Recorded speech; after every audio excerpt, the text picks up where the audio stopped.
Pemirsa, saat ini Anda bergabung dengan kami Radio Mistis, sebuah saluran yang akan menyajikan cerita mistis berdasarkan kisah nyata.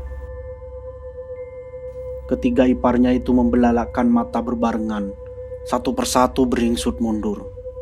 "Jangan macam-macam, Parni, itu berbahaya," ucap Diman menunjuk ke arah parang yang digenggam Parni. "Kadung basah, biarkan mandi sekalian. Mandi darah kalian mungkin akan membuat sakit hatiku selama ini menguap, digantikan dengan rasa puas." Lidah Parni berdecak, tatapan matanya garang, dan membuat darah mereka berdesir dengan tubuh yang lemas seketika. "Pak, cepat pergi dari sini," bisik Dewi seraya menjauhi lengan suaminya. "Mbak Parni, sabar mbak." Sari yang ada paling dekat dengan Parni berusaha meredam amarah Parni yang saat ini sedang berapi-api.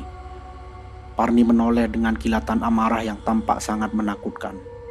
"Kau lebih baik pulang sebelum aku berubah pikiran. Sekali lagi aku tekankan, aku tak tahu di mana mama kalian." Suara Parni terdengar menggelegar. "Lebih baik kalian pergi sekarang." Pekik Parni yang membuat tubuh ketiga iparnya itu bergetar hebat dan segera meninggalkan tempat dengan sorotan mata Parni yang mengawas. Parni merasa puas melihat orang-orang yang selama ini menjatuhkan harga dirinya itu lari dengan membawa ketakutan yang teramat sangat. Ya, orang jahat itu terkadang terlahir dari orang baik yang selalu disakiti. Malam itu hujan deras mengguyur kampung Parni yang masih sangat asri dan ditumbuhi berbagai macam pepohonan yang sudah tua juga besar-besar. Sulis yang masih dicekam ketakutan menyelimuti anak lanangnya yang sedang tertidur lelap. Suara geluduk dan kilat yang menyambar-nyambar disertai suara jatuhnya air hujan membuat perasaan Sulis bertambah gusar. Suara ketukan pintu terdengar amat kencang. Sulis bangun dan terduduk. Matanya mengedar dan tangannya menekan dada. Siapa yang mengetuk? Apa itu Parni? Suara derasnya hujan membawa suara yang dari luar yang tak terdengar jelas, lirih seperti suara angin. Suara ketukan semakin jelas. Dengan terpaksa Sulis menjejak di lantai keramik yang terasa dingin menusuk ke telapak kakinya. Waspada, matanya mengedar ke segala penjuru rumah. Suara ketukan berubah jadi gedoran yang membuat jantung Sulis bergemuruh kencang. Sulis menepuk jidat. Lupa, suaminya pulang malam ini naik travel. Hujan deras membuat suara suaminya tertelan oleh berisiknya air hujan. Gegas Sulis berlarian ke arah pintu depan rumah. Saat Sulis membuka pintu, tubuh Sulis seketika membeku. Di bawah derasnya hujan, ia melihat tubuh Parni sedang melangkah melewati rumahnya. Sulis bak terhipnotis dan tak mampu bergerak saat melihat Parni yang sedang menenteng parang panjang dan karung putih di tangan sebelah kiri. Parni sempat menoleh dan melempar senyum manis, tapi bagi Sulis itu senyum penuh arti, seperti nada ancaman dari jiwa psikopat miliknya. Sampai Parni melangkah menjauh hingga tak nampak di mata Sulis, ibu muda itu tetap mematung. Jiwanya seolah lepas dari raga. Tubuhnya seketika mati rasa karena tatapan Parni yang tak biasa. Sejurus kemudian, Sulis tersadar dari lamunannya saat satu tepukan mendarat di bahunya. Seketika itu juga Sulis menoleh dan melihat suaminya sudah basah kuyup. "Papa dari mana?" ujarnya seraya mengelus dadanya yang mengedup kencang. "Papa yang harusnya nanya, Ma. Hampir setengah jam di luar. Kehujanan lagi. Mama itu dari mana aja? Dah digedor-gedor sampai kering tenggorokan. Tangan juga pada sakit mukulin pintu." Omel suaminya. Ia langsung masuk ke dalam rumah dan menuju kamar mandi, sementara Sulis melangkah mengikuti suaminya dengan kaki lemas dan gemetar. Ia memutar tubuh dan menutup pintu segera. Lama-lama tinggal berdampingan dengan Parni, ia bisa jantungan. "Pa, Mama pengen kita segera pindah dari sini. Biarinlah, Pa. Menumpang dulu sebelum rumah ini laku terjual." Sulis berusaha memberanikan diri mengutarakan isi hatinya yang selama ini berkecamuk di dalam diri. Imran, suami Sulis yang baru saja ingin merebahkan tubuhnya, langsung menoleh dan menatap Sulis heran. "Apa-apaan sih, Ma? Kenapa mau pindah? Kita udah tinggal di sini lebih dari 2 tahun. Selama ini Mama juga nampaknya nyaman dan betah. Ini ada apa sebenarnya?"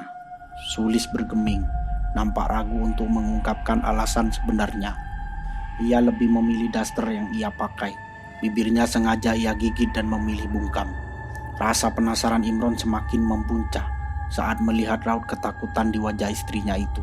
Ia tahu siapa istrinya, wanita pemberani yang jarang mengeluh dan juga penyabar. Ia amat yakin ada sesuatu hal buruk di balik permintaan Sulis yang tiba-tiba. Kita perlu bicara, Ma. Pasti ada sesuatu yang Mama sembunyikan. Papa tahu siapa Mama. Kita ke ruang TV saja. Takut Nanang terbangun karena percakapan kita, ajak Imron. Sulis mengangguk setuju dan beringsut dari ranjang. Ia melangkah terlebih dahulu ke arah ruang keluarga. Kemudian diikuti dengan Imron di belakang. Ayo Ma, jujur sama Papa, ada masalah apa? Imron membelai rambut Sulis sayang. Ibu muda itu tak dapat menahan sesak di dadanya. Air matanya tumpah saat itu juga. Tangisnya pecah dan membuat Imron semakin didera perasaan gundah. Ma, jangan begini. Kalau Mama gak jujur, gimana Papa mau bersikap? Papa bingung. Imron menarik tubuh istrinya ke dalam pelukannya. Cukup lama Sulis terisak. Ia kemudian mengurai pelukan suaminya dan mengusap sisa air mata yang membuat pipinya basah. Pa, nyawa Mama di ujung tangan seseorang. Kalau kita terlambat pindah, ucap Sulis dengan tergugu. Maksud Mama apa? Ada orang yang ingin menyakiti dan mengancam Mama. Apa sebabnya? Sulis mengangguk cepat. Begini Pa, Bu Parni tetangga kita itu sekarang buka warung khusus jual gulai daging. Ya bagus dong Ma. Dengan begitu dia bisa memenuhi kebutuhan hidup dan tak perlu menyusahkan kita lagi, timpal Imron enteng. Terus apa hubungan Bu Parni yang jualan daging dengan nyawa kamu, Ma? Karena daging yang menjadi bahan baku jualannya itu daging manusia, Pa. Imron terhenyak. Daging manusia? Jangan sembarangan nuduh, Ma. Bahaya. Kita bisa dituntut pencemaran nama baik. Enggak, Pa. Mama enggak sembarangan nuduh. Pa, waktu Mama dikasih lauk sama Bu Parni, enggak sengaja dapat daging bentuknya sama seperti jari bayi, Pa. Apa Mama bisa memastikan itu memang jari bayi? Hati-hati dengan spekulasi, Ma. Sulis menggeleng. Ia memang tak dapat memastikan itu jari bayi atau bukan, karena langsung ia lempar dan hilang. Tapi Pa, Mama pernah ikutin Bu Parni ngubur tulang belulang di kebun karet belakang. Mama yakin itu tulang manusia, Pa. Saat sedang asik berbincang, suara langkah kaki diseret terdengar cukup jelas karena hujan sudah reda.